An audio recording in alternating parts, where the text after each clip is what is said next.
महाराज जी, मनुष्य की आयु निर्धारण में उसके कर्म कितने सहायक होते हैं? तो कर्मों के अनुसार तो पहला हो चुका है। अब अगर कोई महत अपराध बन जाए तो उसकी भी हानि हो जाएगी। साधु अवज्ञा तुरंत भवानी, कर कल्याण अखिल ज्ञानी। जैसे आयु है 80 वर्ष, अब इसके बाद उसने ऐसे महत अपराध कर दिए जो उसके सुकृत नष्ट हो गए। अब उसकी आयु नष्ट होकर के वो फिर अल्प आयु में नष्ट हो जाएगा पक्का।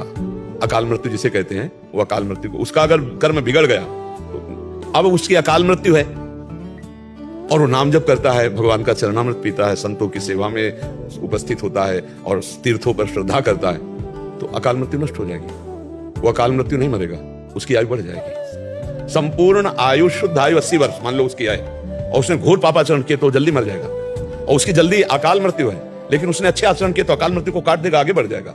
कर्मों का बड़ा भारी योग है, कर्मों का बड़ा प्रभाव है कि बंधन युक्त अनंत जन्म भोगने हैं, लेकिन इस जन्म में ज्ञान प्राप्त करके आप मोक्ष को प्राप्त कर लेंगे, आप भगवत आराधना करके भगवत प्रेम को प्राप्त कर लेंगे। तो कर्म का तो बहुत बड़ा योग है ही, पर कर्म की कला आनी चाहिए, कर्म योग बनना चाहिए। केवल कर्म से बात नहीं बनेगी, कर्म योग बनना चाहिए।